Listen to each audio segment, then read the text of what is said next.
Okay, you guys, welcome to the podcast. This is the Julie Jeppson podcast. It's the JJ podcast, whatever you want it to be. I am here with, I almost called her Laura Effington because we went to high school together.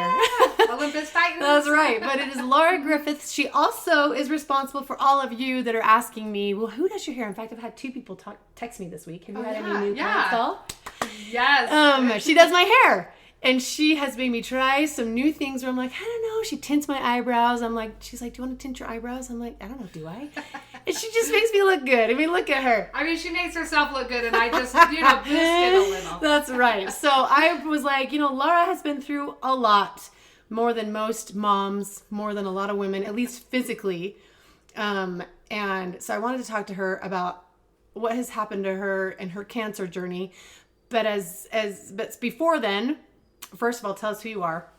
I mean, what do you want to know? How many kids you have? I'm Laura. I'm married to Brian Griffiths, and we have two little kids, and they're awesome. Yep, I do hair for a living, and just love it. Love talking to people. So yes. So which is your natural hair color? Oh boy. I mean, you can see my roots right there. That right there is my natural, but we don't have to. We don't have to talk about that. I'm not going gray yet, as far as I'm aware, right? I color my hair too much to know. So. Oh, it looks so good. Okay, so tell me first. I brought her on because she is the epitome of grit. Oh, this girl, so and her whole family, in fact. So tell me, let's just get right into hardship. One thing I love about Laura is that she's super open. She's willing to talk about all of it, which makes her also a great hairdresser. Because not only are you in therapy, but she responds and she reacts to your stories and she's asking questions about your life, and then you in turn ask questions about hers. So I've learned a lot about her life, but tell me where kind of your hardship in life started. I mean, it's honestly, so I served a mission after high school and I went to Brazil. And when I was out on my mission, my dad, you get that dreaded phone call. My dad was sick. I was maybe 3 months from coming home. And my dad was sick, and so they asked if I wanted to come home. They didn't know if he was going to make it. He had an autoimmune disease, really rare, and they hadn't caught it for almost a year and a half. Mm. And so I he was stable, and they thought maybe he would be doing better, so I decided to stay out on my mission.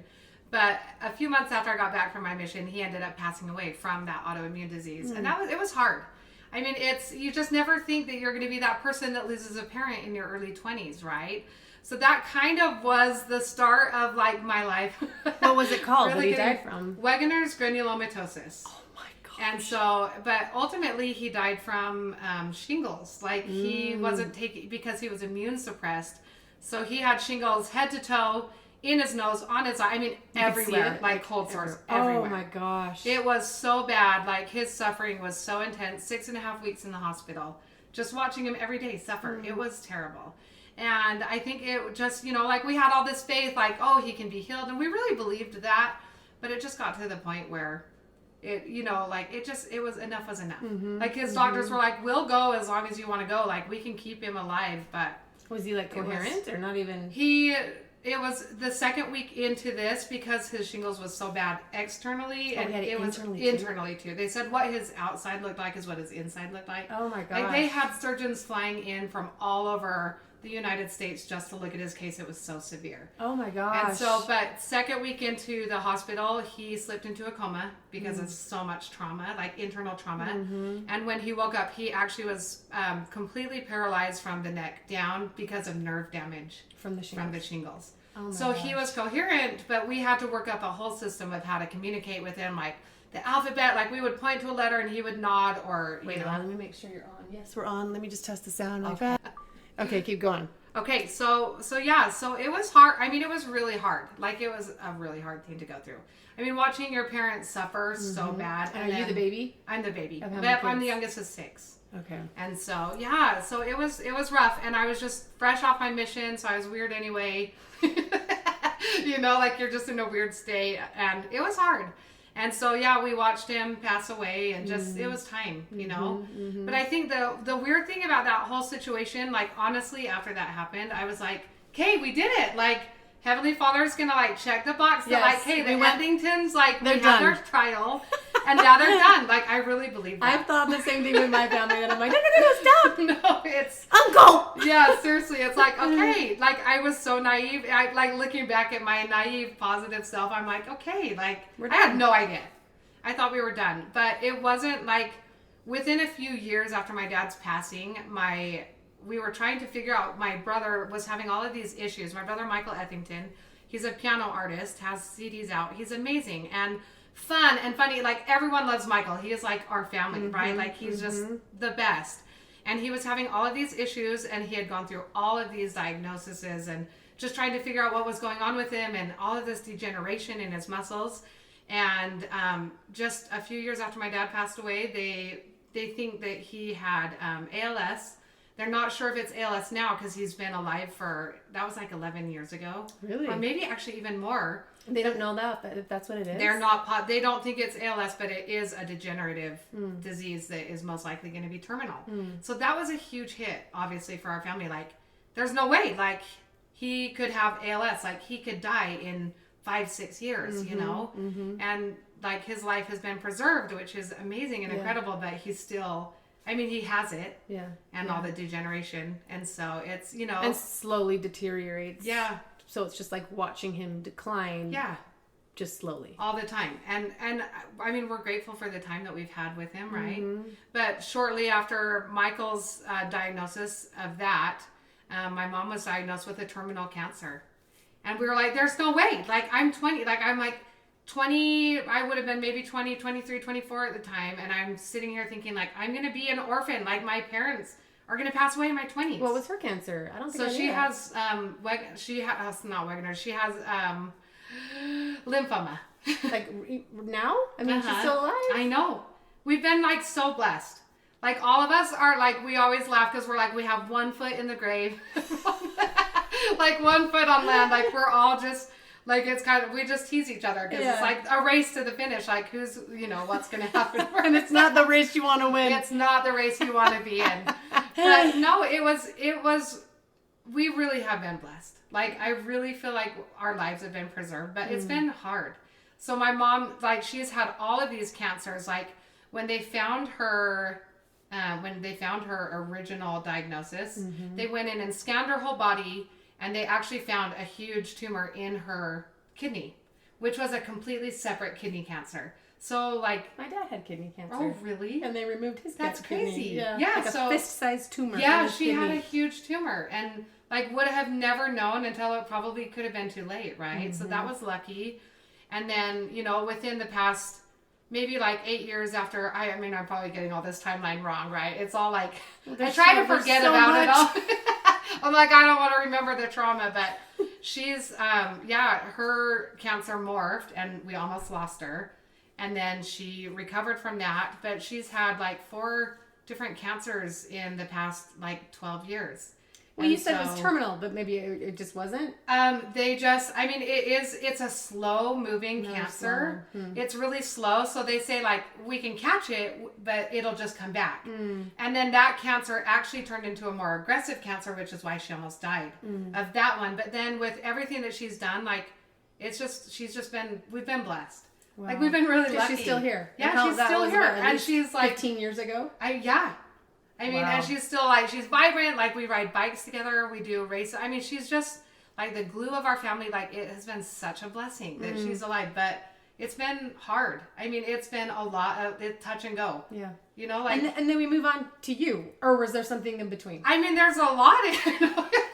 I told Julie, she's like, we probably need like half hour. I'm like, oh no, we're going to need like 5 hours. I mean, just to sum it up, I mean, throughout this period, you know, like everything going on with my mom, everything going on with my brother, you know, having lost my dad, but then like Brian and I, we went through 7 years of infertility. Yeah. So we're part of like the infertility club, which you don't want to be a part of, right? I mean, I feel like we just like keep adding on the clubs that we're a part of, right? And then also around the time, about 2000 and I believe 2017, 2018, my brother-in-law took his life. And so that was a huge hit. My mom had just kicked cancer's butt. Like, she had just finished her chemotherapy and everything that she was doing. And then my brother-in-law took his life, which was such a hit, right? Because it's like, here my mom's like fighting the world to just be to stay alive. And then right after that, Scott passed away, which was like terrible. So now we're part of the suicide in the family club, right? Like it just has been so, like, life is just hard.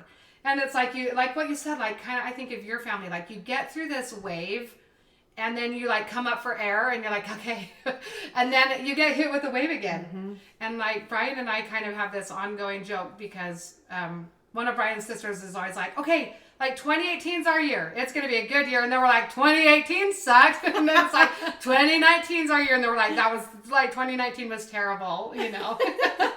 So, I mean, we've gone through, we've had some hard hits. But, Yeah. And then, so after Scott passed away, and we kind of revamped from that, I mean, as much as you can, right? Yeah. Then I was diagnosed with cancer. Everyone always asks, so I'll just explain it just because I think people are curious. I had nursed Deanna for like 7 months, and then I ran out of milk, and so I stopped nursing her, and she was maybe a year and a half, and I was just sitting at the kitchen table, and I just felt like you know how, like, when you're nursing, you just feel like you just can feel when your milk lets down. Letdown, yeah. Yeah, it felt like letdown, and I looked down, and I just had this little, like, quarter size wet spot, and I was like, weird. I'm like, what the heck was that? And I honestly, because you were done nursing. Yeah, I was done nursing. Like, how long had it been? Maybe like a year after. A year, and you had let down. Yeah, like, and so I was like, okay, so I get on Google because Google knows everything, right? And a lot of women were like, oh, I've been done nursing for 5 years, and I still will get discharged. And so I honestly thought it's probably just. It was probably just like a clogged up little duct, and it just finally released, and I'm good to go. Because this is TMI, but you can actually. I mean, I've tried this, and my sister's done it. Like, you can squeeze your nipple, and some leftover will still come out.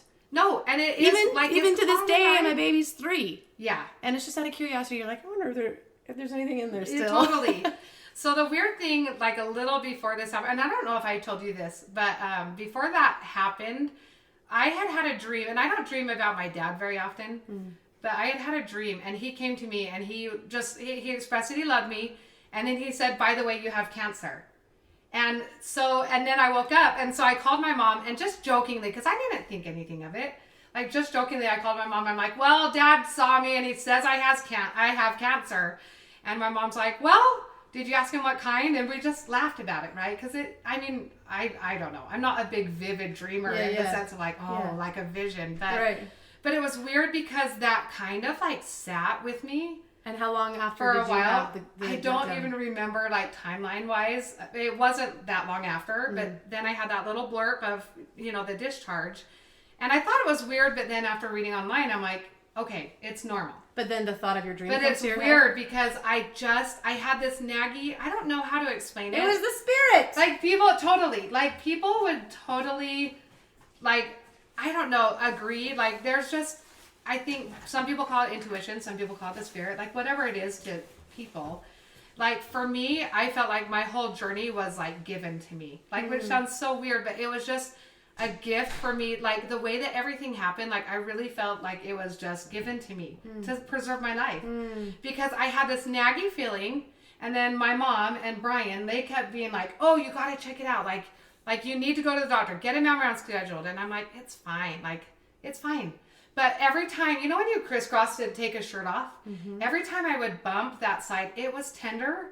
Like, you know, before you know, I mean, it's like so much information, but before you get your period, how you just get tender there. Yeah. And so it was kind of tender, but always. And so every time that I would bump it and it was tender, that thought of like my mom and my husband, they were like, go get it checked. So finally, like 6 or 7 months after the discharge, I finally made an appointment with my OB. And did you ever have that letdown experience again? No. It was just that one. Yeah, it was just that one time. So I go into my OBGYN, and I love her. She's great. And to this day, she still takes credit for finding my cancer, which is funny. Who was it again? Dr. Abear. Yes. Okay. And so I'm sitting in her office, and she's like, okay, like, let me tell you all the reasons why you could have discharge. She's like, cancer isn't discharge unless it's bloody. So I don't think it's cancer. And cancer doesn't hurt. Which is weird because those were my only 2 symptoms is it hurt. So you're feeling good. So I'm like, okay, good. Yeah. And she's like, listen, like your prolactin could be off and that could cause discharge. Like prolactin is just a hormone, right? She's like, so let's get your prolactin checked and then we'll see tomorrow, like how it looks, how it's going. And so I left, and as I was walking out the door, I'm like, well, should I keep my mammogram on Friday, like 2 days later? She's like, might as well. And that's what she always talks about. She's like, and then I told her, might as well keep it. And I'm like, okay. That's going to be the thumbnail. Might as well. Might as well. And I'm like, I mean, you basically told me none of my symptoms were cancer, but. But she did a breast check, didn't she? Didn't like no lumps, nothing. And so she's like, you might as well just go get it checked. So the next morning I wake up and I check my, like my health, and my prolactin was fine. And I just had this weird underlying feeling. I just felt like I had cancer. It's weird. It's what you're saying. Like, I think you just feel it. And whatever you call that, intuition or the spirit. Like, and so I go Friday, to my mammogram, and they do everything. And I'm sitting in the room. Is this your first mammogram too? Yeah, ever. Because I was 30, I would have been 36.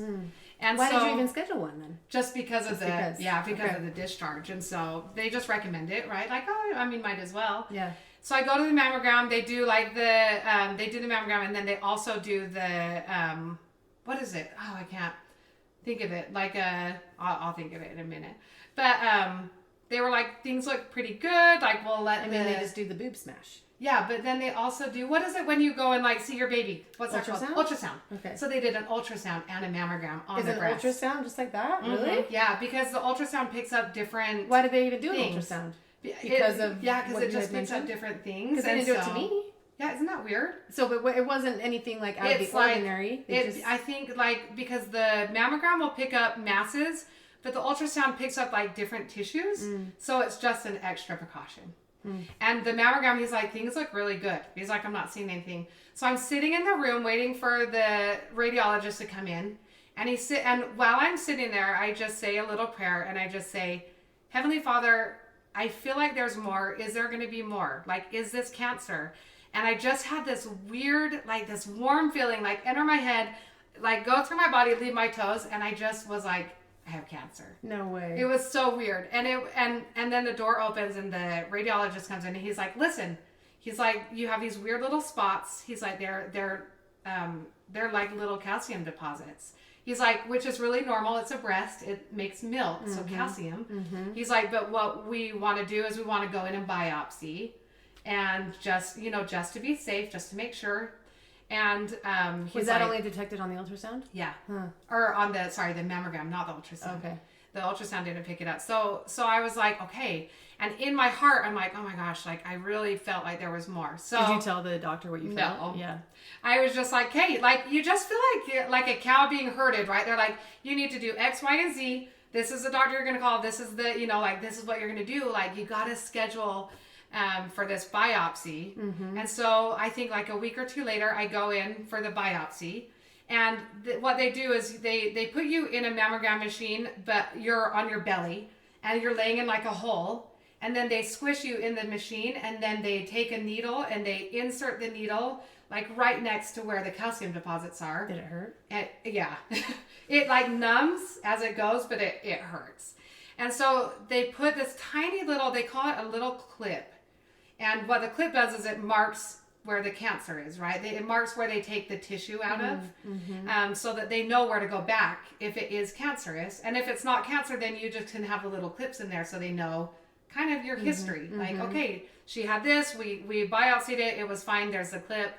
And if it's cancer, then they take out the clip. They take everything with the, So I went in and they biopsied and came back as being cancerous. So then my next step was a lumpectomy, right? But wait, whoa, we're just brushing over like the cancer diagnosis. So how did they tell you?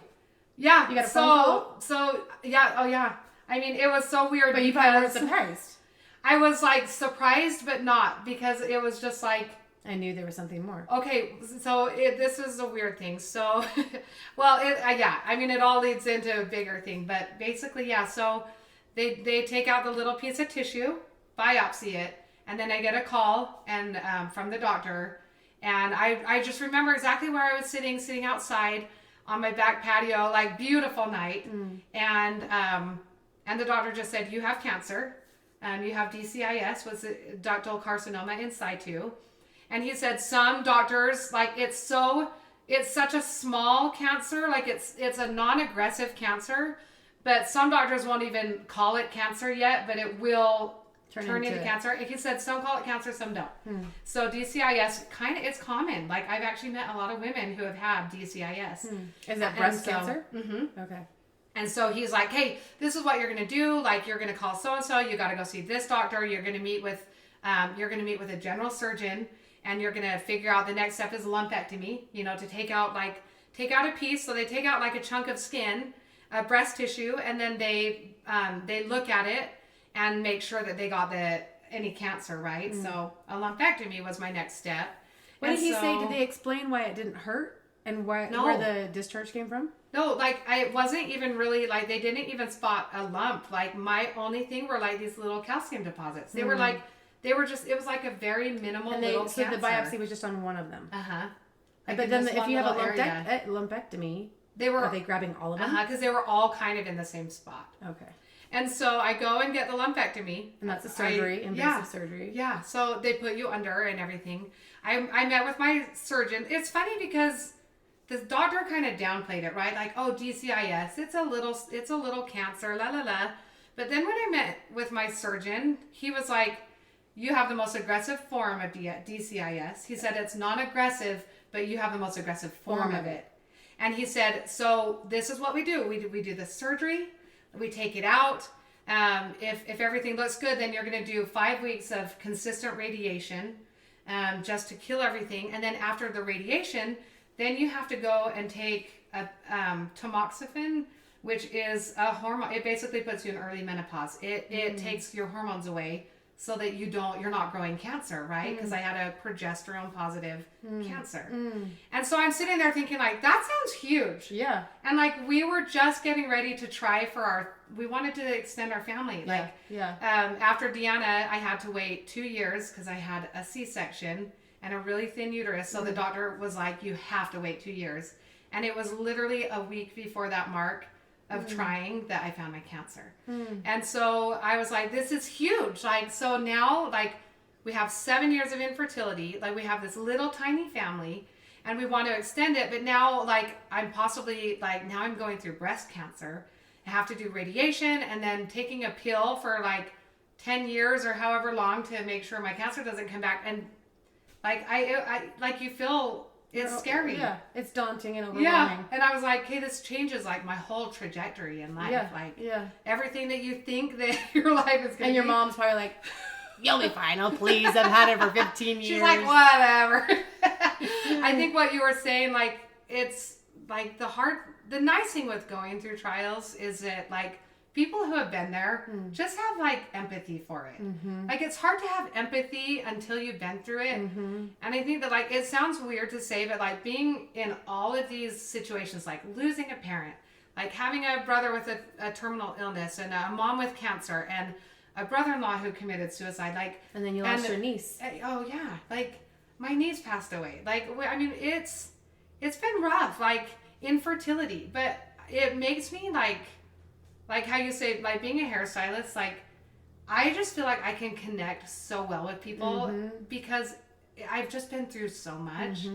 And people that always try to put on a perfection, I don't want to feel like I can't connect with someone because they're perfect. For me, I connect with people that are yes, that was so hard. Oh my gosh, I went through that. Was so hard. And so it's made me such a better person just to really understand, I really care about people. I really feel people's pain, in things that they go through. Life is hard. Yeah. It's no so kidding. hard. I mean, for you, just being able to connect with women who are single moms. No one knows what it's like to be a single mom until you are, you know? So, yeah, it's been a journey. But, so I had my lumpectomy. And after my lumpectomy, I just remember waking up that night and I just said a little prayer again, and I said, I feel like there's going to be more to this. And I said, is there going to be more to this? Gosh, in dang this it, you're prayer. haunted. It was so weird. Because here I just undergone a lumpectomy and, surgeon's everything went well and we think we got it all. And so I'm sitting there and I just asked again, I said, I just had this underlying feeling there's going to be more. This is going to be bigger than what we think. And same thing, I just felt that warmth just enter my body, and I just knew, yes, this is going to be bigger. It's going to be more. And I was like, okay, like I was gearing up for it. So the next day I get a call from the surgeon and he's like, good news. Like we took out the lump. He's like, you had a tiny little speck of cancer. And he's like, we got it all. So go ahead and do your radiation. Like go forth with the steps. But he's like, it was so little, like you're good. And I was like happy, but I was like super confused because like I had just felt so strongly that there was going to be more. Like, you can't explain it. Yeah. And even Brian was like, you seem like kind of disappointed a little. And I'm like, that's because I had such a spiritual feeling that this was going to be more of a journey for me. And so I'm just confused. I'm happy. I'm just confused because either like I don't know how to pray and receive answers or like I was just confused. Yeah. But I was really happy. So I went on living my life. And 6 months pass, and then I'm due for my next mammogram. And so I go in, get my mammogram, and I'm sitting in the room, and the radiologist comes in. He's like, is it still tender at this point? No. Okay. I mean, things were like healed up, and I just went back to normal, like mentally, physically, and just living my life. And the radiologist comes in. He's like, okay. He's like, let me show you your mammogram. He said, you have all of these little calcifications, but that can be really normal with scar tissue. So we just want to watch them. So just make sure that you keep coming every 6 months for the first couple of years, and we'll watch these little spots. And so I was like, okay, yay, sounds good. Like clean bill of health. My mom was there. She came to every mammogram with me because she knows how like you need somebody to be there. Like if you get bad news, like you want to go out and have that person. Yeah. So we went over to Costco and we're just shopping around Costco and just laughing, having fun. And I get a call from the hospital and I'm like, okay, so I answer it. This is the same day as your appointment? Same day, like an hour, like maybe an hour or two later. And it's the radiologist. And he's like, I was looking back on your mammogram and I'm just confused. I just had a question. He said, have you had more than one biopsy? And I said, nope, I just only ever had that one biopsy. And he's like, okay, you still have your biopsy clip in your breast. And that's not supposed to be there? No, because remember, like if they take out the biopsy clip in the lumpectomy, like if you have cancer, that biopsy clip is marking your cancer. Yeah. So when you get a lumpectomy, that needs to go because that's marking where your cancer was, right? They freaking left it in there? Yeah, he left the clip in my breast. And what would happen if that stays? Well, and that's what I asked him because I was so confused. I'm like, wait a minute. I'm like, so if I still have the biopsy clip that was marking my cancer, does that mean that I still have cancer? Yeah. Because that makes sense, right? Like that needed to go. And he's like, I have never seen this happen before, ever. He's like, in all my time, I've never seen a biopsy clip left. He said, we let your surgeon know he's going to touch base with you and you can talk to him about next steps. And I was like, well, I just had so much swarming my head. Like, this is crazy. Like, what does this mean? Like, what do I do? Where do I go from here? Like, this is nuts. Mm-hmm. And I just asked him, I said, okay, like, last question. If I were your wife or your child, like, how would you, like, is this pretty disconcerting? And he's like, yeah. He's like, it's pretty disconcerting.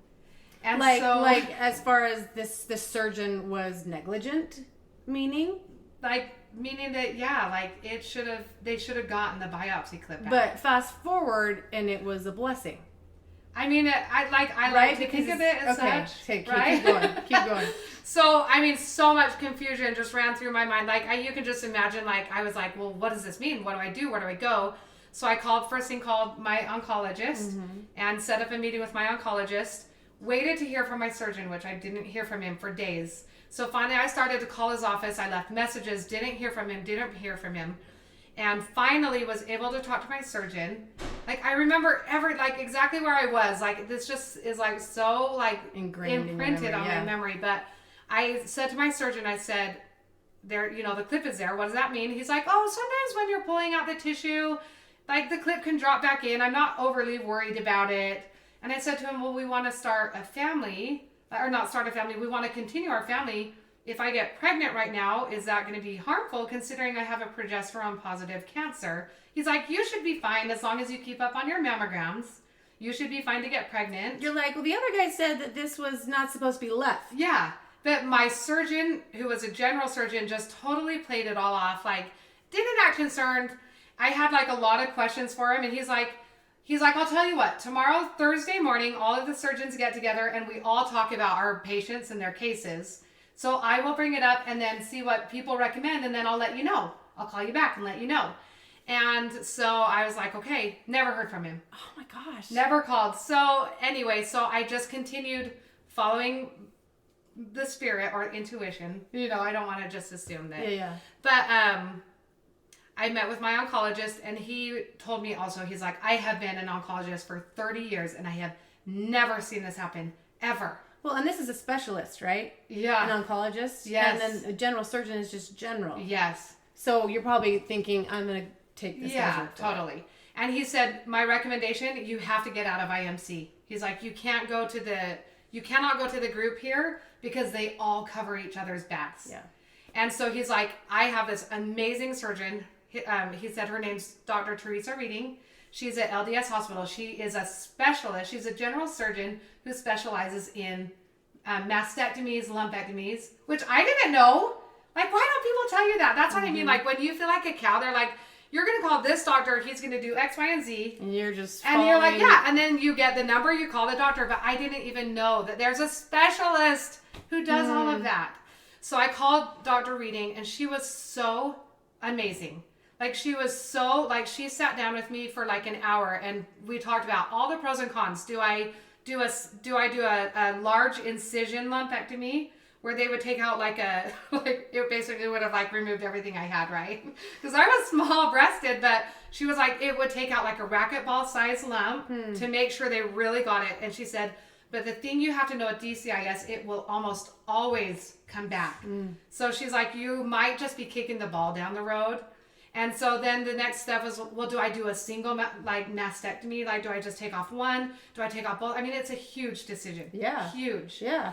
And I had several clients. In fact, I had 2 clients on the same day who had breast cancer in their past who just did a single, mastectomy and regretted it.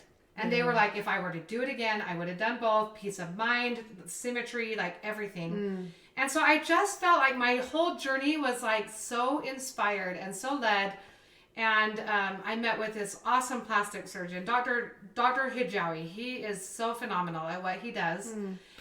He's one of the first surgeons that came to Utah who did a certain type of, like where you don't do implants, they actually take out a piece of your belly and make that your breasts. Wow. And it's like a 12-hour surgery, and he like reconnects all the capillaries and everything. Oh my gosh. So I came across these awesome surgeons and set up my double mastectomy. I was super prayerful about it. I mean, it's such a big decision. Oh yeah. And my cute mom was like, you don't just opt to cut off body parts. Because she had like her kidney gone, and she had like her, like her thyroid removed. And she's like, you don't just opt to cut off body parts. But I just felt that's what I needed to do. Yeah. And so I went in, and Dr. Reading, she did the mastectomy, cut everything off. And then Dr. Hijawi started the reconstructive part of it all. Huge surgery. So you did it all in one. Yeah, well, I mean, I've had 5 reconstructive surgeries. Oh my gosh. So, but like the start of it, right? So they put these they actually wire onto your rib cage a bag, and then they slowly, like you have to go in every few weeks, and they just slowly fill it up with liquid so that you can get like basically stretching you to the size you want to be. Yeah. So that your skin doesn't thin out and whatnot. And so it was a long process, but I remember the day after my mastectomy, Dr. Reading called, and she said, you were right to do a double mastectomy. She said, we found over 1 inch of aggressive cancer where the clip was. Oh my gosh. So in 9 months from the mistake where he had left the clip to where I had my mastectomy, my cancer had grown over 1 inch of aggressive cancer. And she's like, you made the right decision. Oh my gosh. Which was like, oh my gosh, thank you. Because that's like, I just like got rid of like a really important saved your life. part of my life, But and then just had 5 reconstructive surgeries. I had an unfortunate, my 4th surgery was like the last. Well, why'd you have 5? So you go in and they put the expanders on, and then they slowly expand them up to your size, and then you have to go in and they cut the expanders out and put in just a movable implant. Okay. And so with my breast, they do cadaver skin. So they make a little pocket because they cut all of your breast tissue out. So basically you're just left with Oh, sorry. She's very handsy. I love it. But so you have cadaver skin that they place, and the cadaver skin, like over time, your cells will grow into the cadaver cells, and it'll create a little pocket for your implant. Okay. So your implants don't like push down into your belly, right? It's like a fun party trick. So anyway, the second surgery they go in and they like put the implants in. Yeah. And then there were a couple of things. They also do like a little bit of belly liposuction so that they can fill in the top of your breast to give it the slope. This whole thing is just part of the process. It's all like part of it. Okay. Yeah, it's part of the process. It's just a long process to like look somewhat normal, right? Yeah. Because you take out all your breast tissue and then you pop these little bubbles in. And then you're like straight, bubbled straight. And so they'll take your own fat and they'll graft it into the top so you have a nice slope just to make it look normal. Yeah. And it does, one thing that I heard people say all the time, and listen, like I've gone through so many things, and my sister-in-law always says it's better to say something imperfectly than nothing perfectly. And I love that because people are just trying to help. Like, people will say dumb things that you're just, like, you like leave and you're like, that was so inconsiderate. But I had so many people that were like, oh, it's a good excuse for a boob job. And I'm like, that's not helpful. This isn't a boob job. Yeah. Like if you saw, like, this is a train wreck that I'm trying to like make look normal so I can feel like a woman. Right. But you know what? I'm so glad that people say dumb things because it means that they've never been through it. And I don't want people to go through it. Yes. So, like, when people say dumb stuff, this is my advice.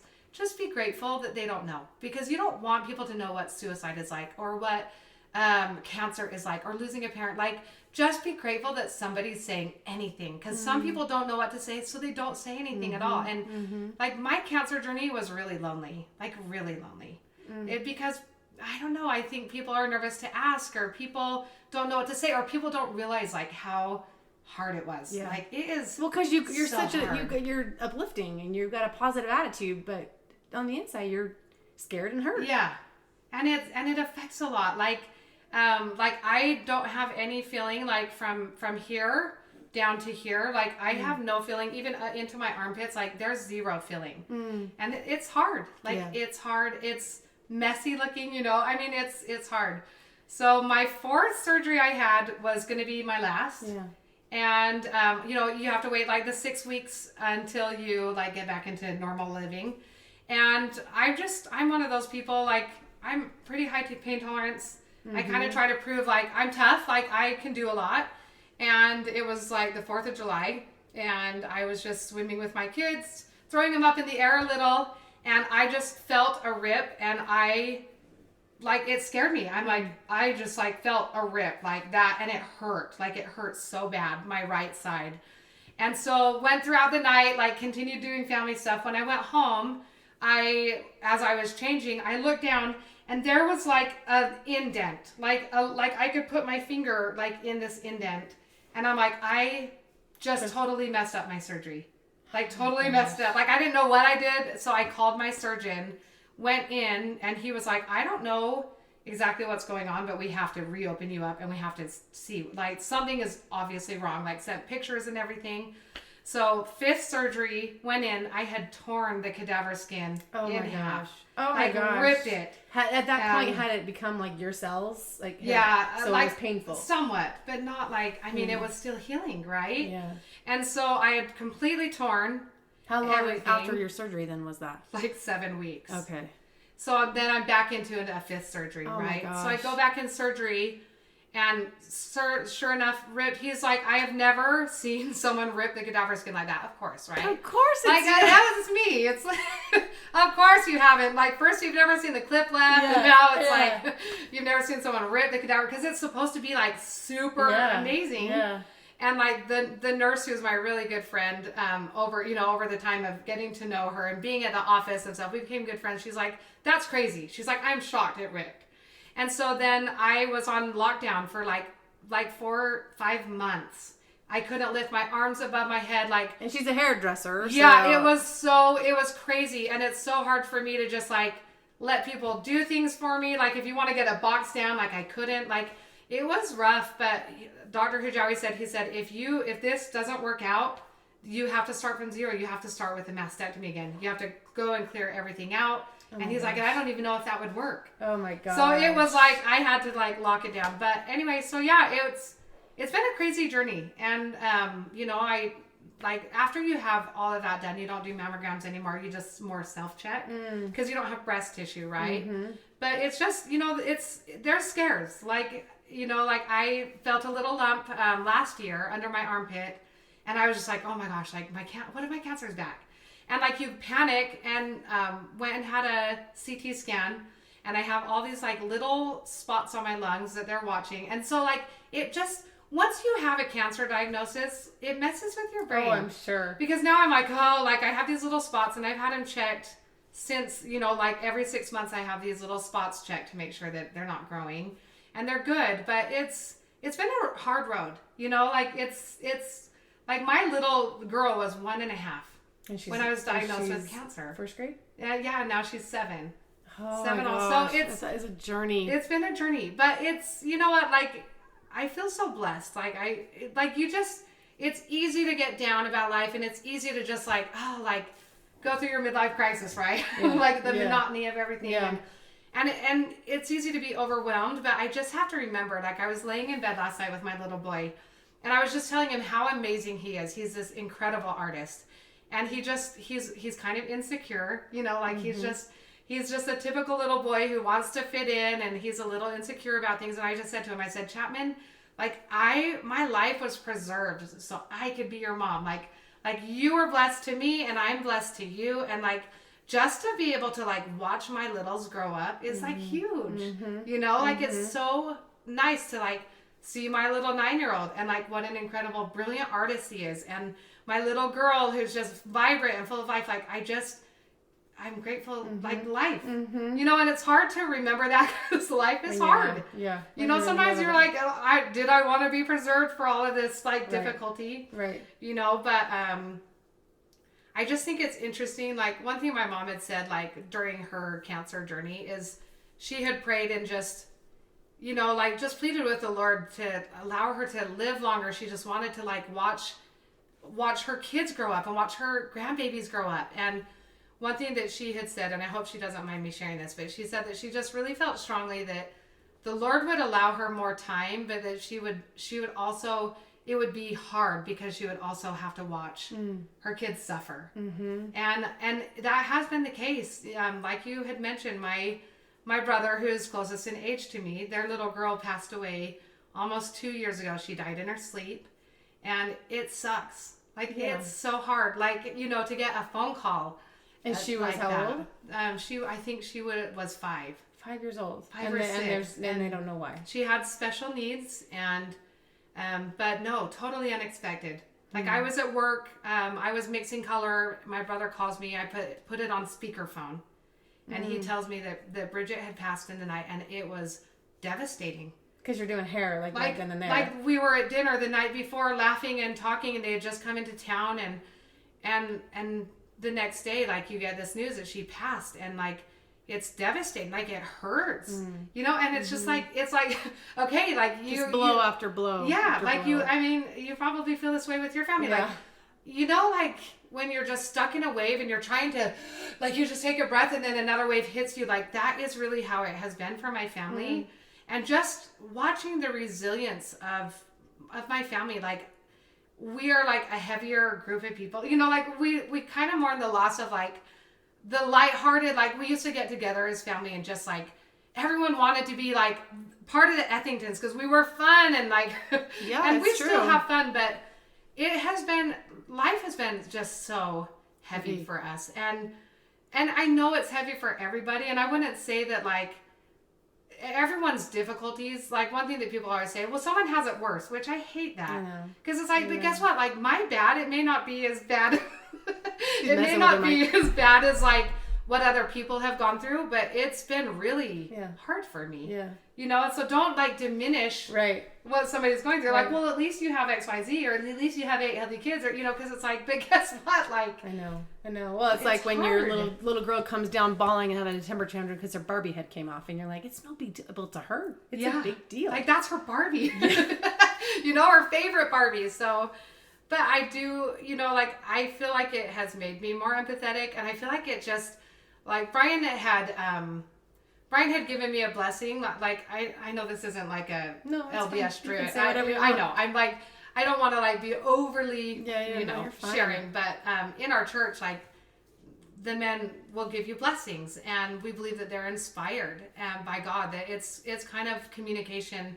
And one thing that Brian told me in one or two of my blessings that I had since I found out I had cancer was that my journey would make me more empathetic, and that people would be able to relate to me more because of it, and vice versa. And I have seen that. Like, it has been so huge for me just to be able to talk with people and just to let people know, like, it is hard. Yeah.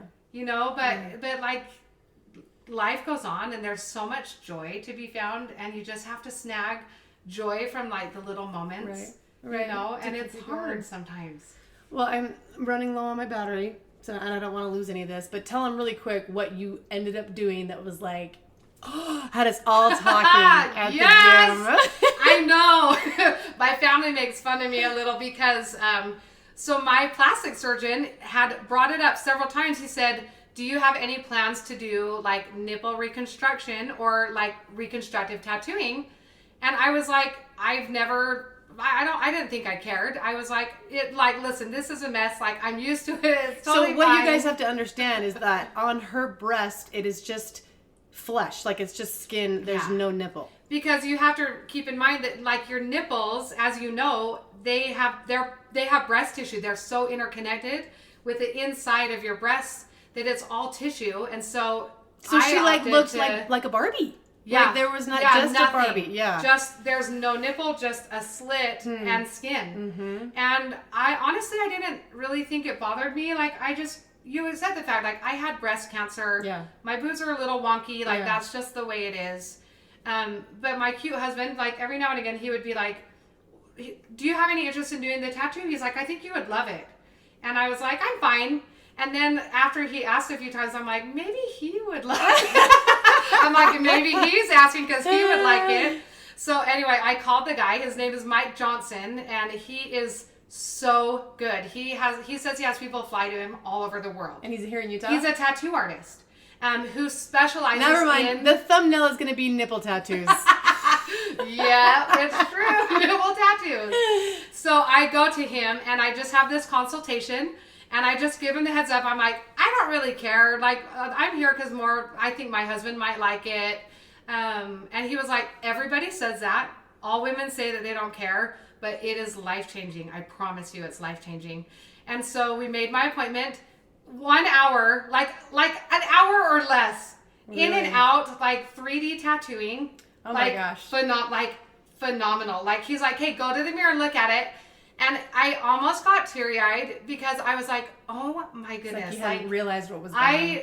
I realized that I just never looked at myself in the mirror anymore. Like, because it was so weird and it just felt weird, but then just like seeing it all come together and like it looks 3D. I showed Julie because she was like, can I see it? I did. I wanted to see it. Yeah. And it looks like, I'm like, I had to like you have to like look twice. Yeah. Like you have to turn to the side and be like, no, that's not 3D. But so the tattooing, like it just was kind of the icing on the cake for me of like just feeling like back to normal as much as I could. Yeah. And so anyway, Mike Johnson, he's amazing.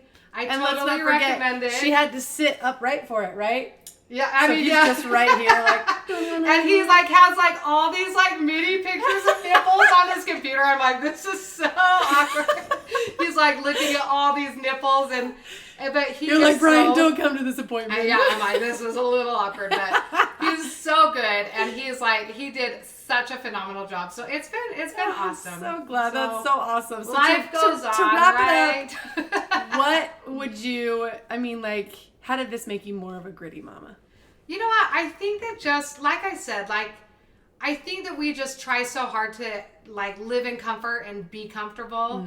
But I think just sometimes like allow discomfort to come into your life. And I don't know, like my mom is so resilient. Like I don't know anyone more resilient than my mom. Like she lost twins, like her first babies. Like she just has always been so resilient. And I don't know if I learned that, if you're born with, I don't know. Like I think for me, like one thing that I have read and just like reading about resilience is to be grateful.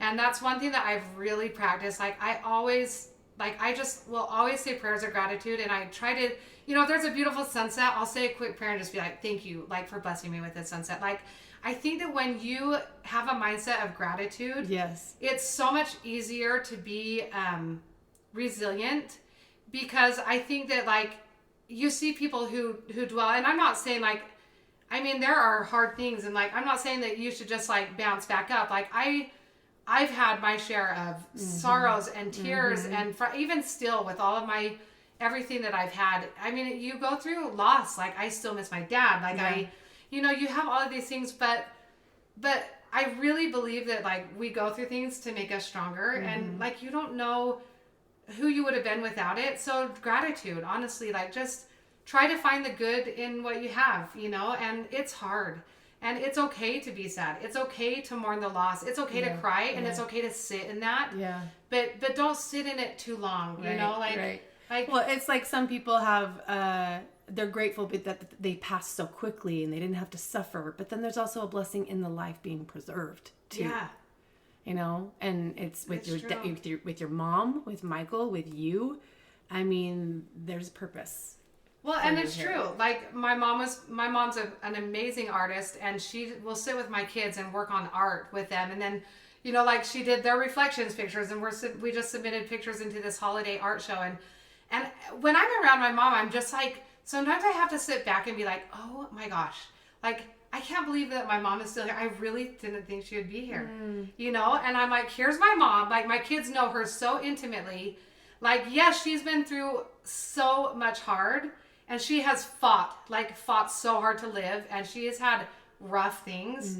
But like, I don't think that her life hasn't been easy, but she's still here. Right. And my kids know, like how hugely blessed are we? And same with my brother. Right. Like every time I'm with Michael, I'm just like, so here. grateful that we still have him. And well, and I think, Laura, that your kids will say the same about you. I that hope you're still here. That you were there for them, and I think helped them. I know, like just to finish up, the one thing that like I have heard people say is like, it's kind of hard to hear people, like for me, what I'm trying to say is it's hard to hear some people be like, oh, like my mom's life was preserved, and then someone's sitting there, well, why was my mom's life not preserved? Right. And I just want to touch on that a little, because the way that I spin my whole life journey sounds really positive, and it sounds really like, wow, like the Lord has intervened so many times and like blessed her so much. Well, why was I not blessed? Right. But I think that a lot of that honestly could be an attitude thing, right? Like, because I could go through my whole story and also make it feel really low and Debbie Downer. Yeah. And I think, so I just want to say, like, I don't want to come off and sound like, oh my gosh, we've been so blessed, and like, we're so awesome, and like, we've had all these tender mercies. Like, we still have had so many hard, like, we've had so many things that weren't, like losing my niece, there was no tender mercy there, But I don't want anyone to feel bad that like, wow, like I'm glad her story's been so good. If anything, because I think people feel that way, But if anything, it helps even me to instead dig. If you have to dig, that's why the logo for Gritty is in the shape of a shovel. You have to dig to find the good. Sometimes you have to dig to find like what's the inside silver lining to all of this, because otherwise we'll just wallow in grief and shrivel up and die emotionally. And we could. I mean, I could sit and be like, I have no feeling. Like, it's changed so much. Like, it sucks. Like, it's so hard. Like, I look weird. Like, like it feels weird. Like, like I could go and just like really sit in the negative, but then I could also just be like, guess what? Like, my body is just like, I'm here for my kids. Like, who cares what my body looks like, right. And like, yeah, it's numb, but I just think that like, I just don't want I just know that I've had people mention that to me, like that it's hard to sit and listen to someone be like, yeah, like I'm so blessed. Yeah, like I was saved from this car accident, and they're sitting there just have lost their mom in an accident, you know. But like, we all have trials, and trials are hard for everybody, and just like, get your shovel and find the good. That's my advice. I'm Maybe not that'll be perfect the at it. thumbnail. You should interview Brian next and be like, she's not as positive. She No, but cries. there's something to be said about that. And also, let's not forget, like, there's also the will of God. And if it's someone's time to go, it's their time. It's like my mom didn't want to lose her 7-year-old boy to bee stings. There was no tender mercy there, except for that maybe his life was prolonged a little bit because he had already had a kidney disease. But it's all in the way you look at it. And I am not preaching this because I am not good at it. I mean, we're all learning. Unless I'm sitting in her chair and I'm like, Laura's so positive. I need more of that in my life. But thanks for coming on the podcast. That's going to help a lot of people. I know I'll have a lot of messages about this. So I think people are going to probably be wanting Dave Johnson's name and number. Yes, seriously, he's so good. I mean, he's awesome. All right, you and guys. He does normal tattooing too. That's right. See, look, see, she looks fabulous. Oh, that's so nice. Checking out the bust here. Like my big old sweater. All right, over and out. It's the Julie Jeppson podcast. You. See ya. Oh, that's awesome.